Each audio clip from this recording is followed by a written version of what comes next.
चौटाला साहब, ये जो आज कोर्ट का फैसला आया है, दिल्ली कोर्ट का, इसके ऊपर क्या रिएक्शन है आपका?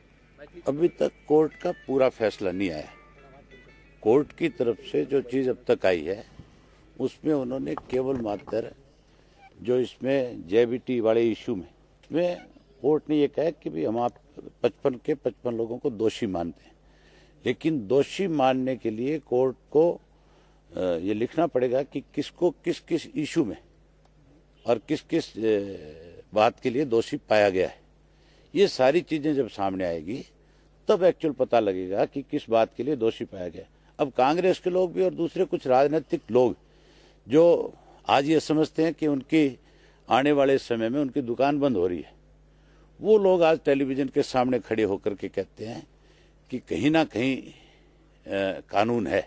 हम भी कहते हैं कानून है, हम भी न्यायपालिका को उतना ही मान सम्मान करते हैं जितने और लोग करते होंगे, और शायद हम उससे कहीं ज्यादा करते हैं। लेकिन वो लोग जिस किस्म की भाषा आपके माध्यम से लोगों के बीच में ले जाना चाहते हैं, जो ये कहते हैं कि इनके खिलाफ जो भ्रष्टाचार के आरोप थे आज वो साबित हो गए, ये मामला भ्रष्टाचार से कहीं जुड़ा हुआ नहीं है। ये जेबीटी के टीचर्स की भर्ती का इशू है, और इसमें चौटाला साहब के खिलाफ मैं आज भी ये बात कहता हूं कि हमने इसमें कहीं कोई किसी किस्म की ऐसी कोई गलत नहीं करी थी जिसकी वजह से हमें कहीं कोई दोषी पाया जाए।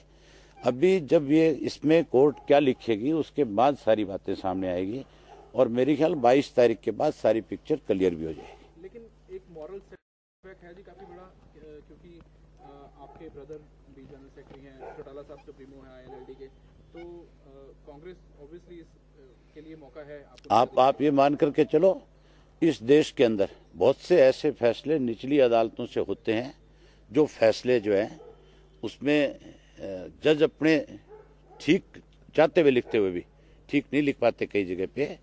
ये हो सकता है कि कहीं ना कहीं कोई कमी उनसे रह गई होगी। अब उसके बाद भी और अदालतें बहुत हैं जहां पर कि इन सब चीजों का नए सिरे से सुनवाई होती है।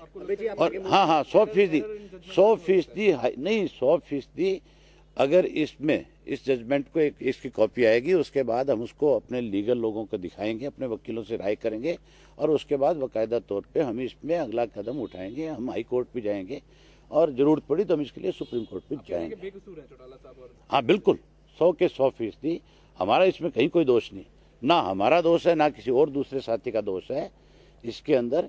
लेकिन अभी तक कोर्ट की तरफ से पूरा लिखित रूप में नहीं आया है कि किस इश्यू पे इन्होंने गिल्टी करार दिया है। अभी वो चीज सामने आए उसके बाद कोई आगे अगला कदम उठाए। ILLD की सरकार थी, क्या घोटाला हुआ था? कोई घोटाला था? कोई घोटाला नहीं हुआ है, कहीं पे कोई घोटाला नहीं। इसके अंदर जो जेबीटी की भर्ती हुई थी वो बिल्कुल ठीक हुई थी। मैं तो आज भी उस बात को फिर दोहराता हूँ। CBI का जो पूरे मामले में CBI कहाँ है? CBI का नाम तो जो है ये मान करके चलो, CBI एक ऐसी एजेंसी है जिस एजेंसी को कांग्रेस दुरुपयोग कर रही है। ये केवल मात्र हमारे खिलाफ नहीं है। जो कोई भी रीजनल पार्टी में जिस किसी नेता ने आज अपने प्रदेश की बात को उठाया और प्रदेश के लोगों ने उसको जिसको समर्थन दिया, जहां कांग्रेस कमजोर हुई, कांग्रेस ने वहां CBI का डट करके दुरुपयोग किया है। ये तो कांग्रेस की एक एजेंसी है CBI। तो CBI का काम जो है, जो एक्चुअल में होना चाहिए वो नहीं कर रही CBI तो कांग्रेस को सपोर्ट कर रही है। CBI तो आज राजनीतिक लोगों के खिलाफ झूठे मुकदमे दर्ज करके उनको कमजोर करने का काम कर रही है। अबे जी, कोई फर्जी दस्तावेज भी किए गए थे, जो आरोप लगाया है कि फर्जी दस्तावेज करके इनकी भर्तियां की गई थी जेबीटी टीचर्स की। देखो, इन सब चीजों के बारे में मैं आपको कुछ नहीं कह सकता। जो चीज मेरे नॉलेज में, जिन चीजों की मुझे जानकारी है या जिस इश्यू पे मैं तुम्हारे साथ बात कर सकता हूँ, मैंने बड़े खुल करके सारी बात आपको कही है।